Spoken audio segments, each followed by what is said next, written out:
Revolusi makan.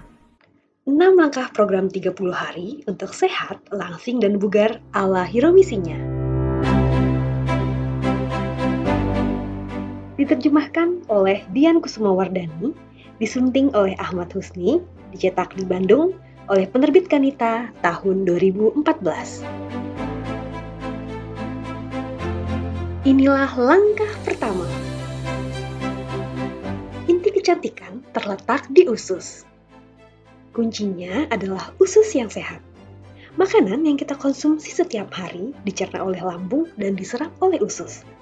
Usus kecil atau usus halus bertugas menyerap sari makanan, sedangkan usus besar bertugas menyerap cairan dari sisa penyerapan di usus kecil sehingga menghasilkan produk terakhir berupa kotoran atau tinja. Selama proses tersebut berjalan dengan lancar, tidak akan ada masalah. Tubuh Anda akan sehat, bahkan mungkin terlihat awet muda. Akan tetapi, kebanyakan orang tidak mengalami proses cerna serap buang tersebut dengan baik. Buktinya dapat langsung diketahui dari pola buang air besar. Apakah Anda buang air besar pada waktu-waktu tertentu setiap hari? Pernahkah Anda mengalami sembelit karena tinja yang keras atau justru mengalami diare? Sumber masalah dalam buang air besar adalah penumpukan kotoran berlebihan di usus besar. Cobalah membayangkan apabila sampah menumpuk di dapur Anda. Apa yang akan terjadi? Pasti akan terjadi pembusukan dan timbul bau yang menyengat, bukan? Demikian pula akibat penimbunan kotoran di dalam usus besar. Kotoran tersebut mengeluarkan racun-racun yang merangsang virus untuk berkembang biak dengan cepat dan memperburuk kondisi usus. Orang dengan kondisi pencernaan yang buruk tidak dapat menjalani hidup dengan bahagia. Pikirannya juga cenderung negatif. Di dalam usus pun terbentuk banyak sel kekebalan tubuh yang bertugas mempertahankan tubuh dari virus. Akan tetapi, jika terdapat timbunan sampah berlebihan di dalam usus, ketahanan dan fungsi organ-organ tubuh akan melemah sehingga tubuh mudah terserang penyakit. Jika Anda ingin memiliki tubuh yang sehat dan bugar agar dapat menjalani kehidupan yang berkualitas hingga kapanpun, kebersihan usus Anda perlu mendapat prioritas. Saya ingin menegaskan hal ini karena masalah kebersihan usus merupakan bagian terbesar dari tantangan Anda untuk meraih hal itu.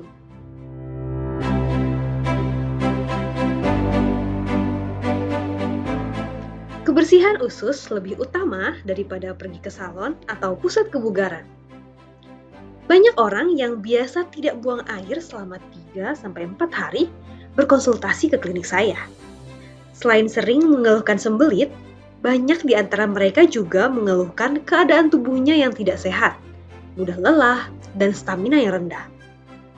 Tumpukan sampah di dalam perut memang dapat menimbulkan gejala-gejala semacam itu, sehingga wajar saja apabila mereka mengeluh demikian. Akan tetapi, tentu saja ada cara untuk mengatasinya, yaitu membersihkan perut dari sampah yang merupakan akar masalah tersebut. Selama Anda mengabaikan kebersihan usus, seberapa sering pun Anda mengunjungi pusat kebugaran atau salon, hasil yang akan Anda peroleh hanyalah perubahan pada penampilan luar. Jika Anda melakukan pembersihan usus secara tepat seperti saran saya, nyeri leher dan pundak yang tampak tidak berhubungan dengan kebersihan usus sekalipun akan hilang dengan sendirinya. Bukan hanya itu, sakit kepala, nyeri head, jerawat, kulit kasar, sembab pada wajah, kaki atau tangan, alergi, dan radang kulit akan berkurang sehingga Anda dapat senantiasa tampil cantik secara alami dengan dandanan yang sederhana. Dengan hanya memulihkan kesehatan usus, Anda sudah dapat meningkatkan kesehatan semua organ tubuh. Usus yang bersih akan memfasilitasi perbaikan kondisi tubuh karena usus merupakan organ pencernaan paling utama dalam tubuh kita. Ketika sebuah batu terjatuh ke dalam kolam, riak air yang ditimbulkannya akan menyebar ke seluruh permukaan kolam. Demikian pula dengan zat-zat yang diserap oleh usus dan akan diangkut ke seluruh tubuh. Apabila sudah terjadi masalah di titik awal, pengaruhnya akan menyebar ke seluruh tubuh. Rasa nyeri pada tubuh dan gangguan psikologis tidak dapat dianggap remeh. Usus kita akan menjadi sumber penyakit apabila tidak dijaga. Memelihara kesehatan usus membuat kita tidak perlu bersusah payah lagi untuk menjaga kesehatan organ-organ dalam lainnya.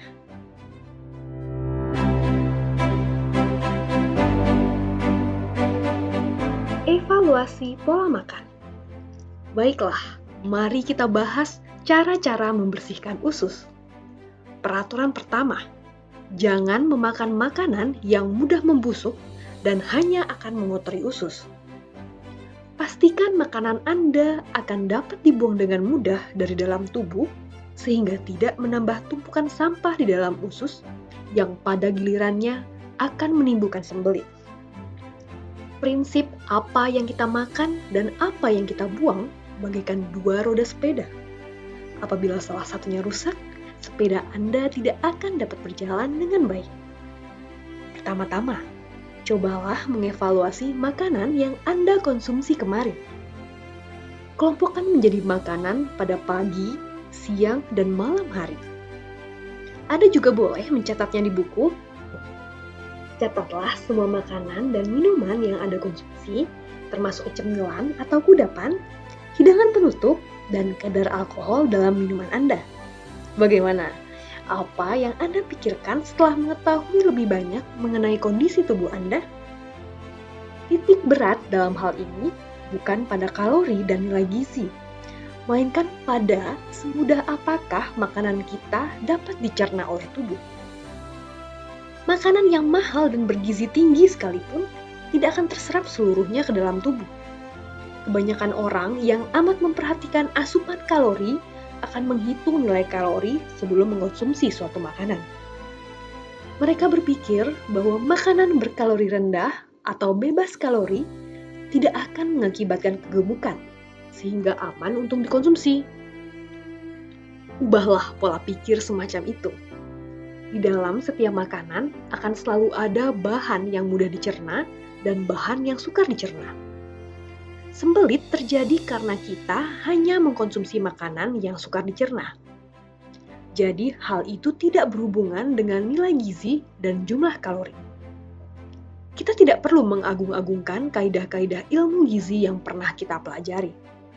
Alangkah lebih baik jika kita mulai membiasakan menjaga kondisi usus. Cara-cara merawat kesehatan usus tidak hanya berlandaskan logika, tetapi juga memperhatikan hal-hal yang kita rasakan. Apabila kerja usus menurun, daya ingat kita juga akan menurun, sehingga daya tangkap kita terhadap situasi akan berkurang. Dengan membersihkan usus dari sisa makanan yang merupakan sampah, sembelit dan pembengkakan akan hilang. Kepekaan diri kita pun akan meningkat.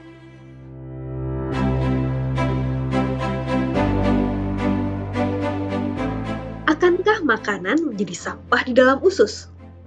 Apakah Anda mengetahui makanan apa saja yang susah dicerna sehingga hanya akan menambah beban usus? Beberapa di antaranya mungkin sering Anda konsumsi, antara lain: yang pertama, produk hewani dan olahan susu, seperti susu sapi dan daging. Kedua, roti dan mie yang terbuat dari tepung gandum putih. Ketiga, kue dan penganan yang mengandung gula putih.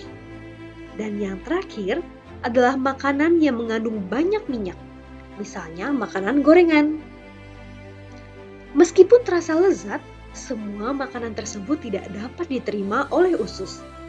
Sementara, Anda mungkin sudah terbiasa makan roti isi dan minum kopi pada pagi hari, makan pasta pada siang hari, lalu makan makanan gorengan, hamburger, dan daging panggang pada malam hari. Selain itu, di sela-sela waktu tersebut, Anda masih makan coklat, penganan, lalu minum minuman ringan yang syarat gula. Bukankah banyak orang menjalani pola makan seperti itu dewasa ini? Makanan-makanan tersebut kurang baik dikonsumsi karena tidak mengandung nilai gizi yang cukup, seperti zat-zat fitokimia, yaitu zat aktif yang terdapat di dalam tumbuhan, mineral, vitamin, dan serat, untuk merangsang kerja usus secara maksimal. Selain itu, enzim yang terdapat di dalam makanan mentah akan hilang akibat pemanasan atau proses memasak. Bukankah kita sering bersendawa dan mengeluarkan kentut yang berbau lebih menyengat daripada biasanya setelah mengkonsumsi daging? Sendawa dan bau tersebut adalah gas yang dihasilkan oleh sisa makanan yang tidak dapat dicerna dan mulai membusuk. Maka, Anda sebaiknya menghindari makanan-makanan yang dapat mengakibatkan terbentuknya sampah basah. Selama kira-kira 40 tahun sejak saya membuka klinik di New York, saya selalu bertanya terlebih dahulu kepada pasien tentang apa saja yang mereka konsumsi setiap hari. Dari situlah saya dapat mengetahui bahwa orang-orang yang mengkonsumsi makanan-makanan tersebut memiliki usus yang penuh dengan kotoran ketika usus mereka dilihat melalui pemeriksaan endoskopi. Akibatnya, usus besar mereka menyempit, mengeras, dan melemah.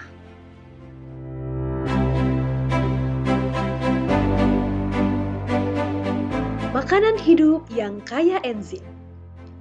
Sembelit disebabkan oleh makanan yang memperlemah kerja usus. Saya tidak menyarankan Anda untuk menghindari makanan-makanan tersebut sama sekali. Bagaimanapun, makan merupakan kegiatan yang semestinya mengandung unsur kesenangan. Hal yang menjadi pokok persoalan adalah proporsi. Jika Anda ingin tampil cantik, perbanyaklah proporsi makanan yang menyehatkan usus. Saya ingin Anda memperhatikan 3 makanan berikut: air, sayur-sayuran mentah, dan buah-buahan. Ketiganya disebut makanan hidup. Ketiga makanan tersebut tidak mengalami pemanasan dan tidak dimasak. Anda mungkin heran, mengapa saya menggolongkan air sebagai makanan? Jika kita meninjau fungsinya sebagai penunjang kehidupan manusia, air merupakan makanan yang sangat istimewa. Meskipun belum dapat dijelaskan secara ilmiah, air matang dan air mentah memang memberikan reaksi yang berbeda di dalam tubuh. Air mentah lebih mampu mendorong metabolisme tubuh dan mengaktifkan kerja usus. Saya akan menjelaskan secara detail tentang hal tersebut pada halaman 59 nanti. Untuk saat ini, saya hanya ingin menekankan bahwa membiasakan minum air mentah 1,5–2 liter sebanyak 3–4 kali setiap hari sangat baik bagi kesehatan usus. Sayur-sayuran mentah dan buah-buahan tidak hanya kaya akan mineral, vitamin, dan serat, tetapi juga enzim yang bermanfaat. Semakin banyak kita mengkonsumsi makanan hidup, semakin baik pula kesehatan jiwa dan raga kita.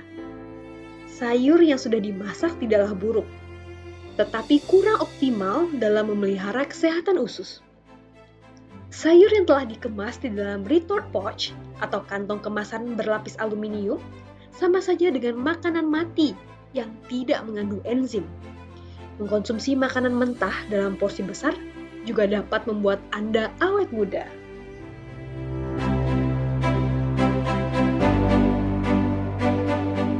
Mengenal enzim. Enzim adalah bahan yang bekerja sebagai perantara nyawa manusia.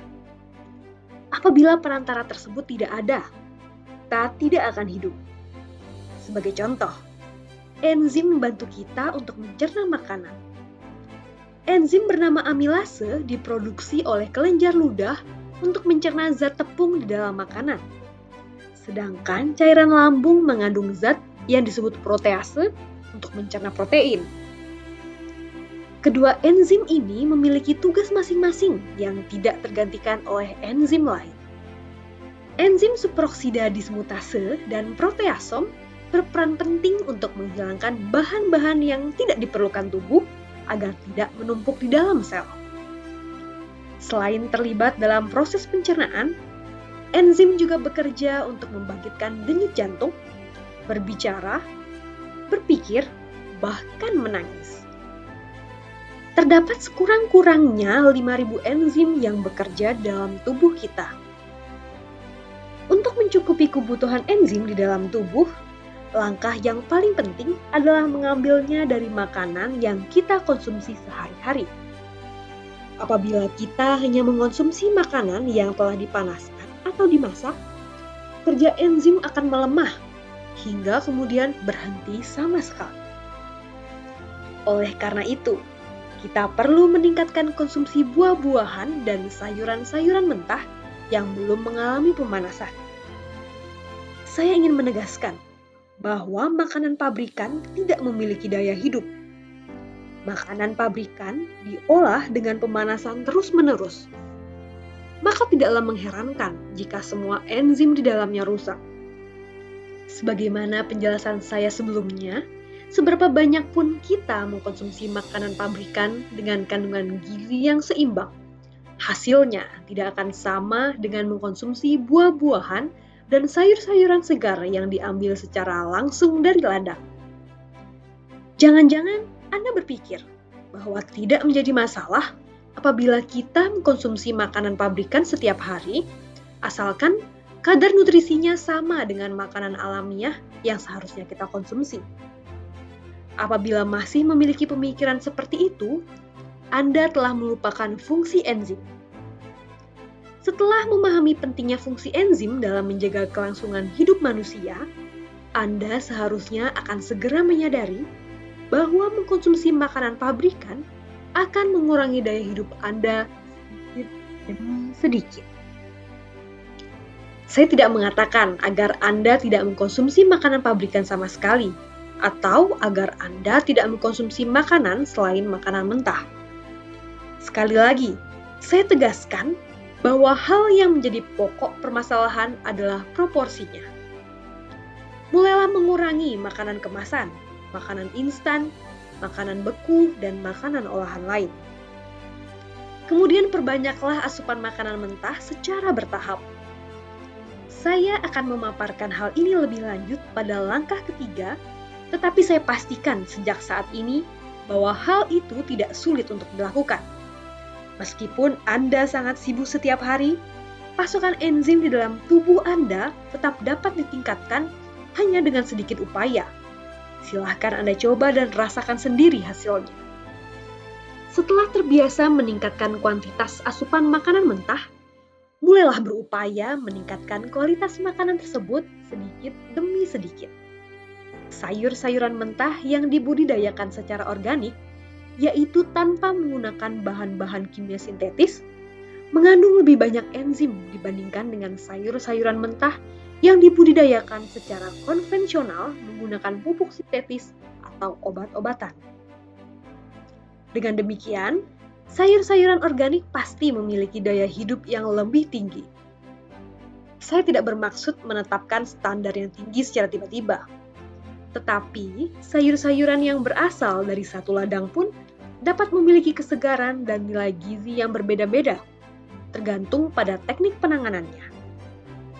Jangan berpikir bahwa semua sayur-sayuran baik untuk dimakan, asalkan mentah dan masih mengandung enzim. Memperhatikan kuantitas dan kualitas enzim dalam suatu makanan merupakan dasar pembentukan pola makanan yang menyehatkan.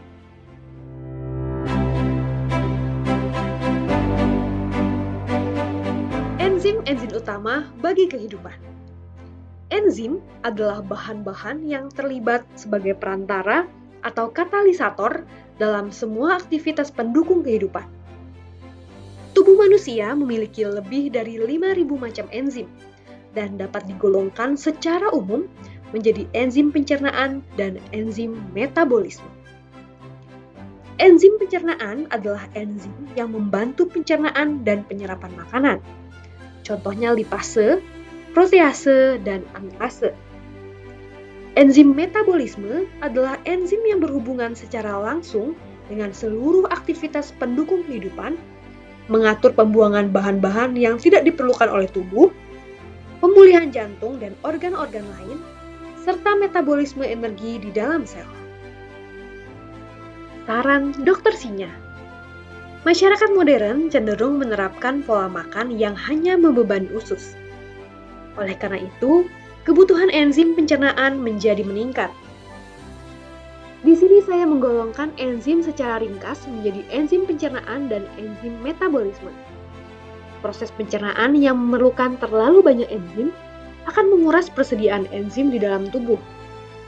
Jika hal itu terjadi, tubuh tidak dapat lagi memasok enzim dalam jumlah yang cukup untuk memulai aktivitas pendukung kehidupan dan metabolisme energi. Hal itulah yang mengakibatkan penurunan daya hidup.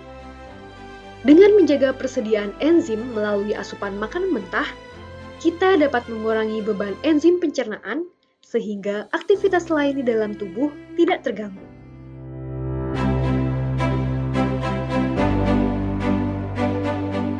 Prioritaskan zat-zat fitokimia dan komponen-komponen nabati. Bahan-bahan yang terdapat di dalam makanan hidup bukan hanya vitamin, enzim, mineral, dan serat. Saya juga ingin Anda mengenal bahan-bahan yang disebut zat-zat fitokimia. Zat-zat ini adalah bahan aktif yang terdapat di dalam sekitar 10.000 jenis tumbuhan.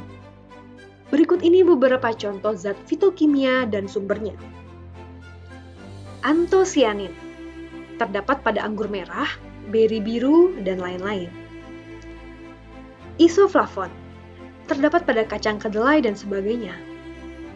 Lutein, terdapat pada tomat dan semangka dan sejenisnya. Beta-glukan, terdapat pada semua jenis jamur. Fukoidan, terdapat pada semua jenis rumput laut. Pektin, terdapat pada apel, stroberi, lemon, dan buah-buahan lain. Limonen, terdapat pada jeruk peras, lemon, dan jeruk jenis lainnya. Tumpukan sisa makanan di dalam usus akan menghasilkan zat-zat beracun yang memicu proses oksidasi sel sehingga membuat sel terluka. Zat-zat fitokimia yang memiliki khasiat sebagai antioksidan berguna untuk mengurangi reaksi oksidasi tersebut, menghambat penuaan dini, dan meremajakan sel. Oleh karena itu, tujuan meningkatkan konsumsi buah dan sayur adalah memperoleh zat-zat fitokimia yang dapat meremajakan sel-sel tubuh. Antioksidan yang terdapat pada tumbuhan sangat penting untuk membersihkan karat di dalam tubuh.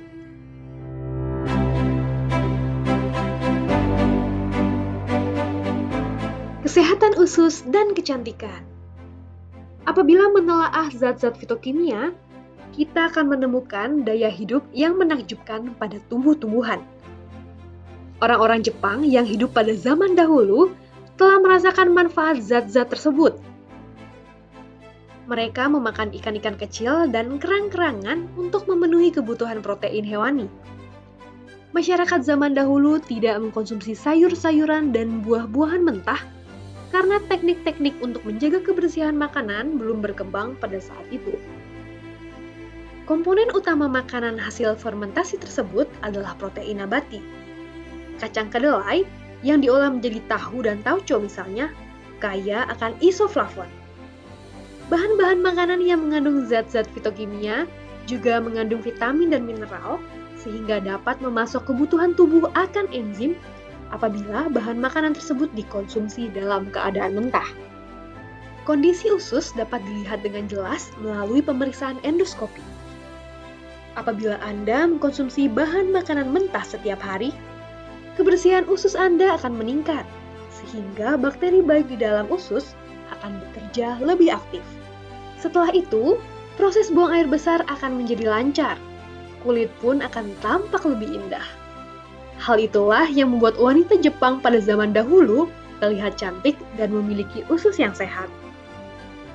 Apabila manfaat istimewa yang terdapat di dalam bahan makanan nabati tetap diabaikan oleh banyak orang, sebagaimana pada saat ini, bukan tidak mungkin pada suatu saat kelak, orang-orang hanya akan mengkonsumsi protein hewani dengan alasan ingin meningkatkan stamina dan menambah energi. Jika demikian, kemunculan penyakit-penyakit yang disebabkan oleh kerusakan usus tinggal menunggu waktu. Jumlah penderita penyakit usus besar, seperti kanker usus besar, polip, dan lain-lain, mulai meningkat pesat sejak 1960-an akibat buruknya kondisi usus dan pola hidup masyarakat. Petunjuk-petunjuk kesehatan dan cara-cara mempercantik diri hanyalah sebagian kecil dari upaya pemeliharaan kesehatan. Dengan memelihara usus yang merupakan pusat kesehatan tubuh, kecantikan akan muncul dengan sendirinya. Jika ingin tampil cantik, Anda harus kembali ke masa lalu, menuju masa kakek dan nenek Anda. Saya ingin Anda benar-benar memahami hal itu.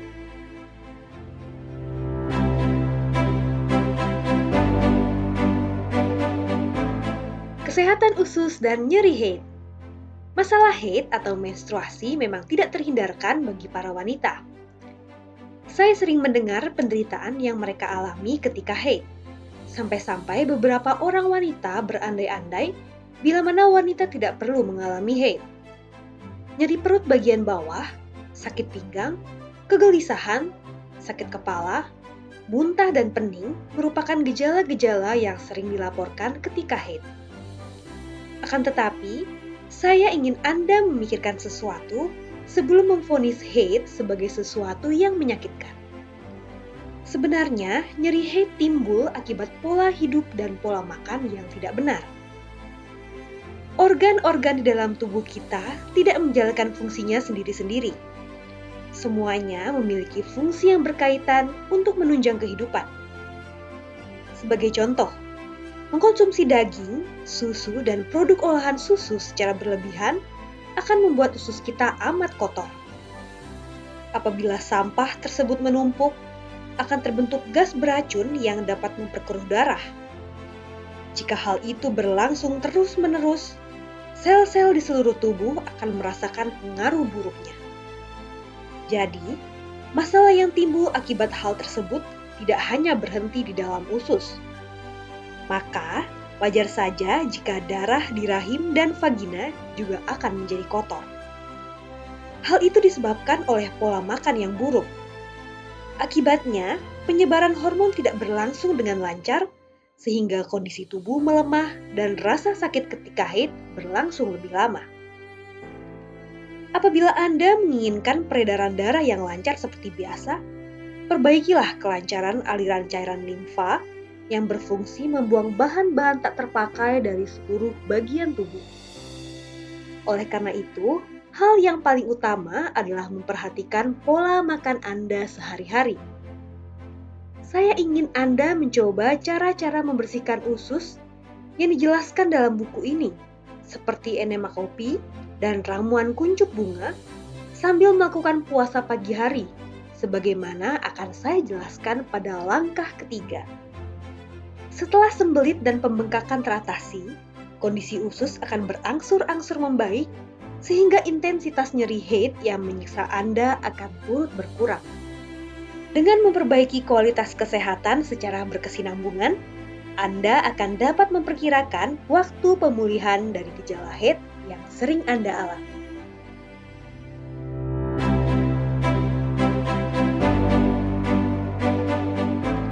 Olahraga yang terlalu berat justru kurang bermanfaat. Dewasa ini, olahraga merupakan sesuatu yang sangat penting karena orang-orang pada masa kini tidak lagi menggerakkan tubuh seintensif orang-orang pada zaman dahulu.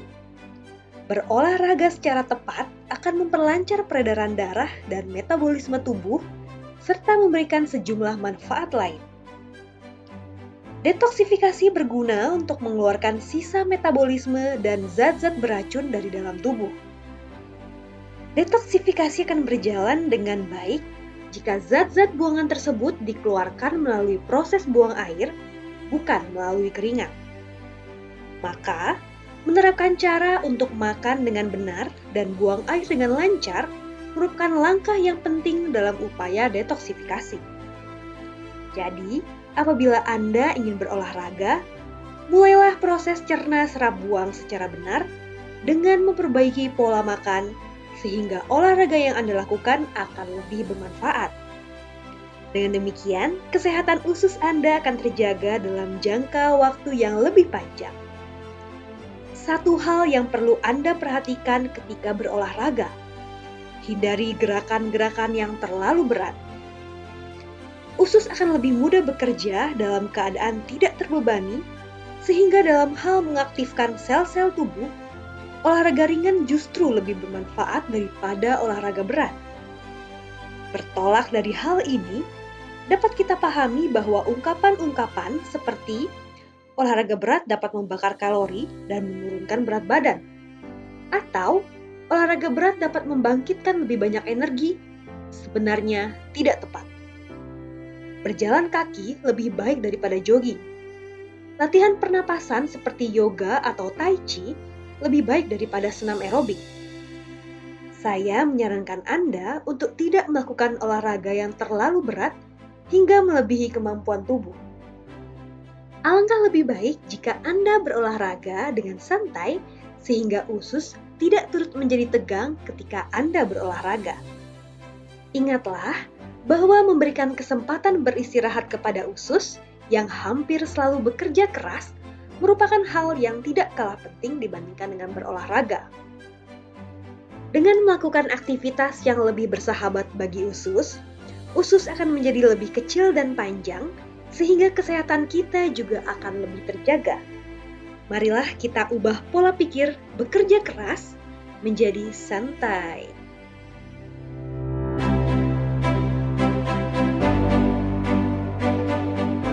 Obat pencahar adalah musuh usus.